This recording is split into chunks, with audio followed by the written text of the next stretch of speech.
Hello. Thanks for this great opportunity to share my research findings with a broader community at the Early Age Onset Colorectal Cancer Symposium.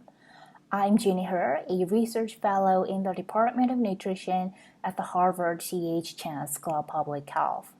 Today, on behalf of my co-authors, I'll be talking about sugar-sweetened beverage intake in adulthood and adolescence and risk of early onset colorectal cancer among women.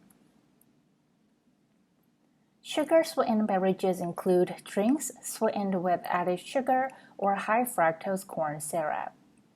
Coinciding with the rising incidence of early onset colorectal cancer that showed a birth cohort effect, age and birth cohort specific sugar-sweetened beverage consumption increased dramatically during the second half of the 20th century.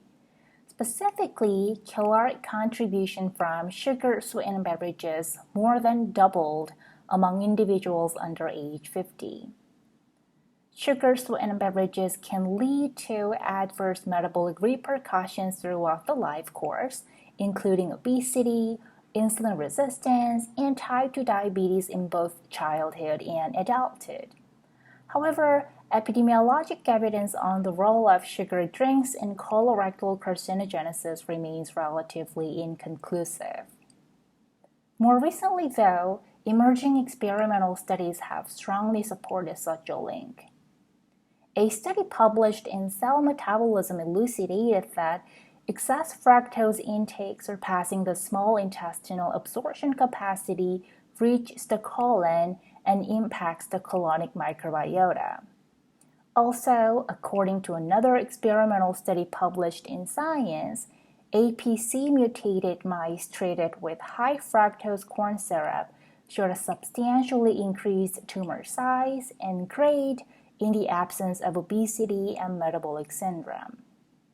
With this underlying biologic plausibility, we investigated the association of sugar-sweetened beverage intake across the life course with risk of early onset colorectal cancer using the Nurses Health Study 2, a large prospective cohort study of young women in the United States.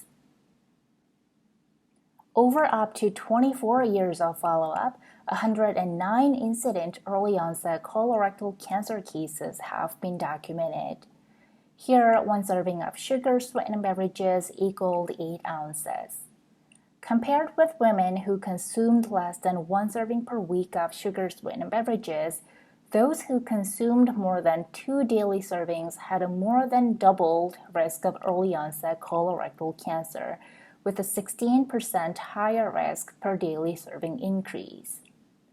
In turn, in adolescents at age 13 and 18, each daily serving increment was associated with a 32% higher risk of developing colorectal cancer before age 50. We further estimated the risk of early onset colorectal cancer associated with substitution of other beverages for sugar-sweetened beverage intake in adulthood. Replacing each daily serving of sugary drinks with that of artificially sweetened beverages, coffee, reduced fat milk, or total milk was associated with a 17 to 36% lower risk of early onset colorectal cancer.